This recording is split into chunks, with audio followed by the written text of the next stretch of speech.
Beleza, vamos começar o nosso videocast com o nosso conteúdo da retomada. Tudo que foi visto durante o semestre, tudo que foi visto durante os nossos estudos, está aqui neste videocast agora. Lembrando sobre o nosso conteúdo Direito Penal, parte geral, Direito Penal, parte introdutória do artigo 1º ao artigo 32, fato típico, antijurídico e culpável dentro da estrutura do crime, lei penal no tempo, lei penal no espaço, territorialidade, extraterritorialidade da lei penal com relação às pessoas, relação de causalidade, desistência voluntária, arrependimento eficaz, crime impossível. Todos foram tópicos do módulo de Direito Penal em 20 encontros. Neste momento, a gente faz aqui um debate, uma retomada de conteúdo dos pontos mais importantes já do final. Começando a falar da questão da doença mental. Doença mental, ela pode ser gerada pela toxicomania? O que é a toxicomania, gente? Dependência séria, comprometedora de drogas. O comprometimento em razão do uso contínuo de drogas pode gerar doença mental incapacitante para o direito penal? Sim ou não? Sim. Como se prova doença mental por toxicomania? Um incidente de insanidade mental, como qualquer outro. Se ficar comprovado que ao tempo da conduta o indivíduo, em razão da toxicomania, da dependência, não tinha consciência da conduta, se ele não tinha capacidade de entender o caráter ilícito da conduta, e se ele não tinha capacidade nem tampouco de se determinar, poder de escolha, aplica-se a ele uma pena? Não, aplica-se uma medida de segurança. Neste caso, a medida de segurança tem o quê? Uma especial finalidade terapêutica, uma especial finalidade curativa. Essa medida de segurança pode ser perpétua? Sim ou não, gente? Nosso videocast, quem está em casa, Badiane, Alexânia, Brasília, Trindade, Rubiataba, Goapó, todas as cidades do estado de Goiás, Goiânia, São Paulo, Rio de Janeiro. Eu estou vendo aqui que a audiência está aumentando e está chegando 5 mil, 10 mil, 15 mil pessoas na nossa auditoria ao vivo do nosso sistema online. Muito obrigado pela audiência. Eu estou começando a receber as mensagens aqui. A gente vai começar a nossa narrativa da partida de futebol. Medida de segurança pode ter por prazo indeterminado, indefinido ou perpétuo? Não. Sim ou não? Não. Qual a súmula que define isso? Súmula 517 do Superior Tribunal de Justiça, súmula importantíssima, súmula manjadíssima, porque essa súmula ela vem depois do Código e ela traz uma interpretação conforme a Constituição. A Constituição diz que não pode haver medida perpétua e nem pena perpétua, e o Código diz que é perpétua. Qual é o limitador da súmula? O limitador é o prazo da medida de segurança. Qual o prazo? O prazo da medida de segurança é o prazo máximo previsto para a pena, para cada crime, na sua pena em abstrato. Se o máximo é 30 anos, a medida vai ser 30 anos. Estupro, por exemplo, o máximo do estupro é 15. Então, a medida de segurança vai ser 15. Lesões corporais, o máximo da pena, dependendo da situação, pode ser até 12, se forem gravíssimas. O máximo da pena vai ser até 12. Então, depende de cada pena. Em abstrato, o juiz sempre olha o máximo da pena para dosar o limite da medida de segurança. Depois, a saída é compulsória? É. E se a doença mental persiste? Gente, súmula 517 é clara. Ele se torna uma questão, esse indivíduo, que foi absolvido, mas que foi aplicada uma medida de segurança, ele será uma questão de saúde pública, não de direito penal, tá? Porque o direito penal já cumpriu a sua missão. Cuidado com essa questão de doença mental também. E imaginem uma situação de um estrangeiro que nunca pôs os pés no Brasil, um turista, que sai dos Estados Unidos portando em sua bagagem arma de fogo. Arma de fogo sem licença de porte é lícito ou é crime do Brasil? É crime ou é lícito? Né? Pessoal de Nova York que está aqui na audiência, pessoal de Houston, de Dallas, no Texas, é crime no Brasil? O pessoal não sabe. De lá, daqui é crime, de lá não. E o indivíduo chega aqui portando essa arma que não foi detectada. Ele pode ser preso por porte ilegal? Pode. O que ele vai alegar em seu? É claro que vai ser muito difícil, né? Que não passa no raio-x. Mas imagina uma situação que deixou passar. Acontece. Ele chega no Brasil, chega por um navio cruzeiro que aporta em algum dos portos do Brasil. E é um turista americano portando a sua arma de fogo. É preso pela polícia. O que ele pode alegar? A ausência da potencial consciência da ilicitude do ato. A ausência da potencial consciência da ilicitude do ato exclui a culpabilidade. Por quê? Porque pelas circunstâncias do caso concreto, era-lhe impossível saber sobre a punição da conduta em território nacional. Isso é uma regra ou é uma exceção? Se tornar uma regra, o direito penal perde a sua finalidade punitiva. É uma exceção, tem que ficar comprovado em cada caso concreto, porque a culpabilidade é regra, a não culpabilidade é exceção. A sanidade mental é regra. Presume-se que todas as pessoas sejam sadias mentalmente. A doença mental é exceção. Entendeu? A consciência do injusto é regra, porque todas as pessoas vivem em sociedade. A ausência da consciência do injusto é exceção. Entenderam? Deve ser provado em cada caso concreto. Teve um caso, gente, que não é tão extremo, que eu compartilhei com vocês, o caso do juiz de Goiás que absolveu o indivíduo por porte ilegal de arma de fogo. Vocês lembram daquele caso? Foi aqui em Goiás. O indivíduo acreditava que podia andar armado porque tinha sido vítima de crimes por várias vezes e provou. E o juiz alegou que ele não tinha potencial consciência do ilícito. Saiu na mídia nacional. Então o juiz tem que ter essa capacidade de argumentação na sentença, tem que ter essa capacidade de inteligência para saber definir se há ou não. A sentença foi polêmica, mas a justiça penal é polêmica, tá, gente? Então, foco nessas questões. De acordo com o artigo 28, a gente falou aqui no nosso trabalho que deverá ser postado, mas de acordo com o artigo 28 do Código Penal, o que não exclui a culpabilidade? A emoção e a paixão e a embriaguez. A emoção é transitória, a paixão é duradoura. No crime, ambos são estados patológicos da alma, pois não se lava nenhum tipo de honra ou integridade ou valor com sangue. A emoção e a paixão não justificam a prática daquilo que no direito se chama crimes passionais. Não se justifica. Por isso que o artigo 28, inciso 1, fala que não exclui a imputabilidade penal a emoção e a paixão. E também não exclui quando a conduta é praticada mediante efeito de álcool ou qualquer substância de efeitos análogos, só excluindo quando for acidental. O Código usa as expressões que eu acho muito boas, em razão de caso fortuito ou de força maior. Caso fortuito ou força maior, você interpreta essas expressões que estão no Código Penal como sendo involuntário, tá? Involuntário em razão de caso fortuito ou de força maior, lá no artigo 28, inciso 2. Pelo contrário, a embriaguez, de acordo com o artigo 61 do Código Penal, que trata das agravantes, se eu não me engano, a linha L ou M, que são várias alíneas, é quase o alfabeto inteiro, mas eu acho que a L ou M, você está aí com ela no Código 61. 61, olha lá, quando o indivíduo pratica o crime em estado de embriaguez pré-ordenada, é considerado um agravante do crime. O que é embriaguez pré-ordenada? É quando o indivíduo pratica o crime sob efeito de álcool e ingeriu a substância alcoólica para se encorajar na prática do crime. Achou? Artigo 61, deixa eu beber uma água aqui. Até no programa da Hebe o povo bebe água. Então eu estou fazendo aqui o meu programa ao vivo, em nível nacional, está sendo transmitido para o YouTube no todo o Brasil, então posso beber água também, né, gente? Vamos lá. A linha LM61, qual que é a linha? Que fala da embriaguez pré-ordenada. 61, lá no final, em estado de embriaguez pré-ordenada. É um agravante. Tá? É o indivíduo que bebe para se encorajar e praticar o crime. Beleza. Menoridade e doença mental, elas excluem o quê? A menoridade e a doença mental excluem o quê?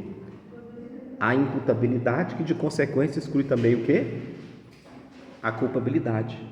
Porque a imputabilidade está dentro do elemento culpabilidade. Entenderam? Menoridade, no caso do Brasil, menores de 18 anos. No dia do aniversário, o indivíduo é imputável ou inimputável? No dia que ele faz aniversário, ele é imputável. Vou colocar uma questão doutrinária. Se o indivíduo nasceu às 20 horas e no dia do aniversário ele pratica o crime às 14, ele é imputável? Você sabe que na certidão de nascimento vem a hora que você nasceu, né? Se ele nasceu às 20 horas, mas ele pratica o crime às 14, no dia do aniversário de 18 anos, ele é imputável ou inimputável? Isso, não existe no direito penal fração de dia.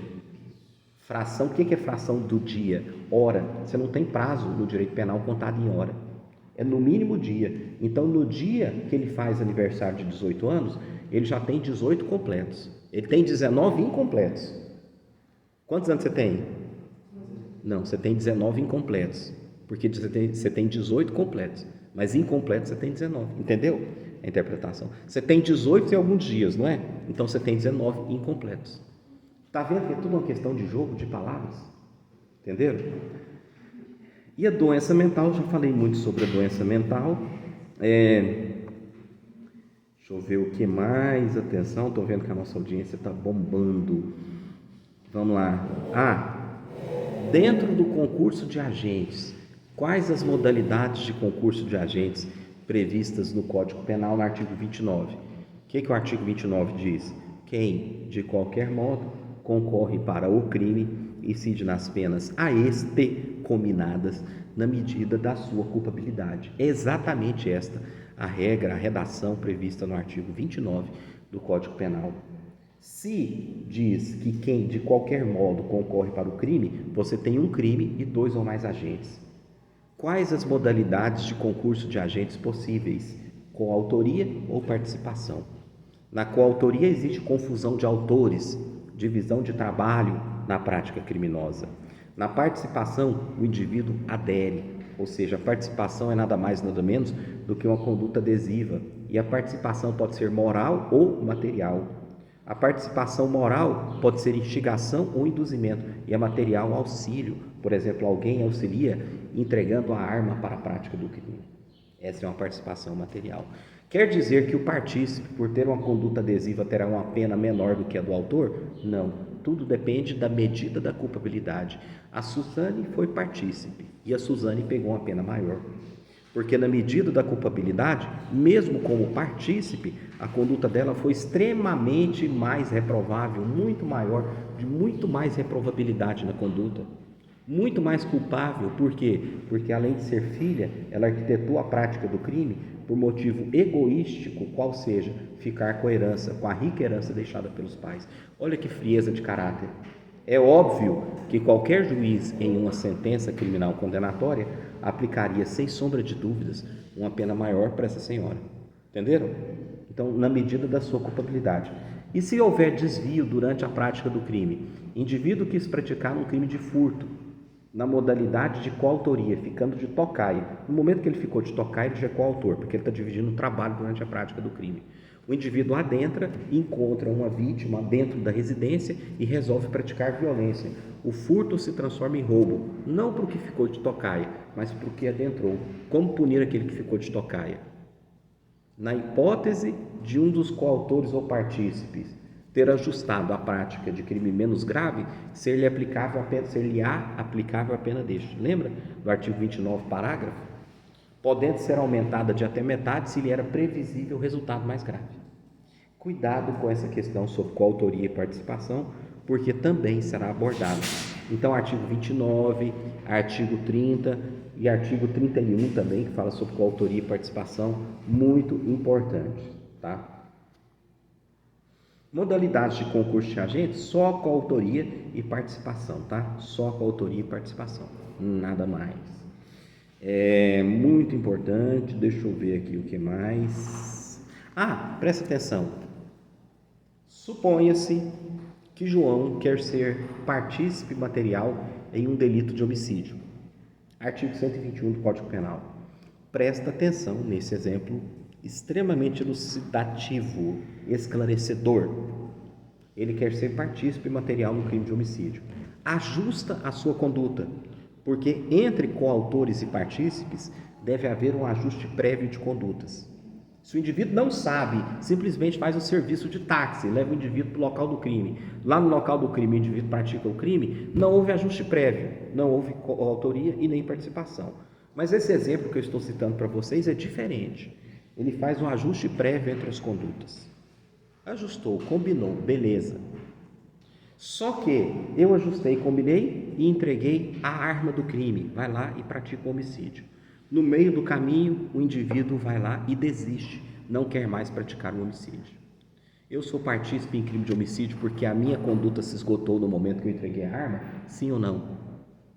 Não. Sabe por quê? Não existe participação se o autor principal sequer inicia a prática do crime. Tá? Porque a participação é uma conduta acessória. Lembra que eu falei que é uma conduta adesiva? O acessório não segue o principal? Vocês já devem ter visto isso no direito civil, não já? Algum professor de civil já falou para vocês? O acessório segue o principal? Já ou não já? O acessório segue o principal. O que é o acessório? Uma fiança segue o contrato. Se o contrato é inválido, a fiança é inválida. A mesma coisa no direito penal. A participação segue a conduta principal. Se eu ajusto a minha participação, mas o autor principal não chega sequer a praticar o crime, não existe participação. Ele tem que praticar pelo menos um ato para que exista. Beleza?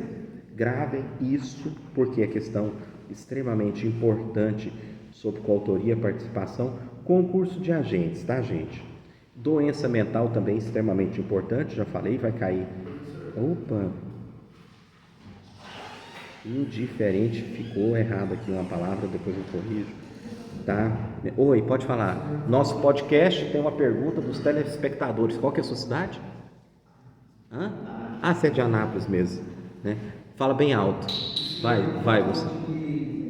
Exigibilidade de conduta diversa. Eu acho que não está gravando. Fala bem alto. Gente, ó, atenção. Fala direito. Exigibilidade da conduta de conduta diversa. Sim, a exigibilidade de conduta diversa, atenção. Nosso telespectador de Anápolis, Gustavo, está perguntando sobre a questão da exigibilidade de conduta diversa. O que é isso? Poder de escolha. O indivíduo ter o poder de escolha entre o lícito e o ilícito, o justo e o injusto. Quem não tem exigibilidade de conduta diversa? Quem está sob coação de que não podia resistir. Ou seja, o indivíduo, por exemplo, que pratica o crime sob uma coação irresistível, com a arma, ou uma coação irresistível em uma região de intensa violência, a sua família é ameaçada caso ele não pratique o crime. Isso é uma coação de que ele não podia resistir. Tá? Se ele pudesse resistir, ele teria exigibilidade de conduta diversa. Não podendo resistir, ele não tem exigibilidade de conduta diversa. Entenda isso como poder de escolha. Se ele não tem como resistir, ele não tem o livre-arbítrio. Eu falei para vocês que no direito penal esse princípio do livre-arbítrio também tem um sinônimo. É sinônimo de quê? De determinismo pessoal, capacidade de escolha entre o justo e o injusto, o lícito e o ilícito. Entenderam? Ficou claro? Vamos lá, questão importante. O princípio da insignificância exclui a tipicidade material.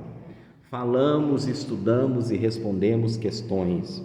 O princípio da insignificância exclui a tipicidade material. Embora aparentemente típica a conduta, embora formalmente ela tenha a aparência de enquadrar-se no tipo penal incriminador, a insignificância exclui, porque não há o quê?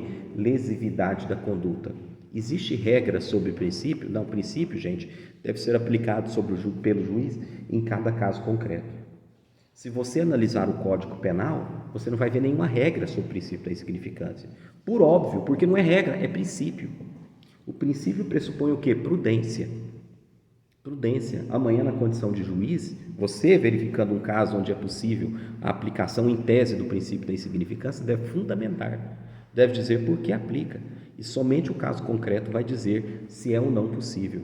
Pode ser que 2 quilos de arroz seja insignificante para uma mega empresa Carrefour, mas não é insignificante para uma vendinha de esquina de um bairro pobre. A insignificância é em cada caso concreto, entenderam? E ela exclui a tipicidade material da conduta. O que é a tipicidade material? A lesividade ao bem jurídico penalmente tutelado, tá? Beleza. Com relação à idade, quem são os inimputáveis? Os menores de quê? 18 anos. Eles se submetem a quê? Não, mas qual lei? Ao Estatuto da Criança e do Adolescente. Existe pena? Não. Existe medida socioeducativa. Daí tem gente que fala assim, é medida de segurança. Não! Medida de segurança é para o doente mental. Medida socioeducativa. O menor de 18 anos pratica crime? Não, ele pratica ato assimilado como um crime, assimilado, que tecnicamente tem um nome. Como é que ele se chama? Ato infracional. É qualquer conduta que se assemelhe e esteja descrita como crime, tá? Ele pratica ato infracional, tá? Aí uma questão que eu ainda não falei, mas teremos abordagens nesse sentido, né? Eu estou vendo que a nossa audiência está bombando, a gente passou agora a Rede Globo no horário nobre da novela Pantanal. Então, Pantanal está em segundo lugar, nós estamos em primeiro lugar na super audiência da nossa telinha da Rede Globo, né? Vamos lá, para bombar na audiência mundial só falta o Rivaldo aqui do meu lado, o nosso querido apresentador de TV, Rivaldo Rodrigues, com aquele vozeirão. Quais são as causas de exclusão da antijuridicidade? Gente, primeiro, um fato típico indica ser antijurídico. O que é isso? Caráter indiciário da antijuridicidade. Uma vez típico, tudo indica, tudo aponta, tudo demonstra, tudo leva a crer que ele também seja antijurídico. Quais são as causas que excluem, que devem ser provadas? Caso contrário, elas não serão úteis. Quais as causas que excluem? Primeiro, legítima defesa, depois estado de necessidade, depois estrito cumprimento de um dever legal e depois exercício regular de um direito, tá? Tudo isso a gente encontra dentro das causas de exclusão da antijuridicidade. E a teoria geral do crime, gente. Para que uma conduta seja formalmente criminosa, é necessário que ela seja típica, antijurídica e culpável. O fato típico tem os seus elementos: conduta, resultado, nexo de causalidade e tipicidade. A antijuridicidade é indiciária. Uma vez típico, tudo indica que a conduta também seja antijurídica. Quais as causas que excluem? Legítima defesa, estado de necessidade, estrito cumprimento de um dever legal ou exercício regular de um direito, certo? E a culpabilidade é o terceiro elemento do crime. A culpabilidade se traduz em reprovabilidade de uma conduta. Quais os seus elementos? Imputabilidade, potencial consciência da ilicitude e exigibilidade de conduta diversa. Concurso de agentes, muito importante também, a gente já falou aqui as questões importantes sobre o concurso de agentes e a questão da emoção e paixão e seus reflexos no crime. Não só a questão da emoção e paixão, não só isso, como também a questão da embriaguez e seus reflexos no crime. Nisso, pessoal, nós fechamos o nosso conteúdo de Pena 1 100%. 100%. Para o pessoal de casa, atenção, o pessoal já está querendo entrar com a telecena de Natal, então nós vamos interromper as transmissões aqui, porque o Silvio Santos vai entrar daqui a pouco. Obrigado para quem está em casa e a nossa super revisão. Abraço a todos.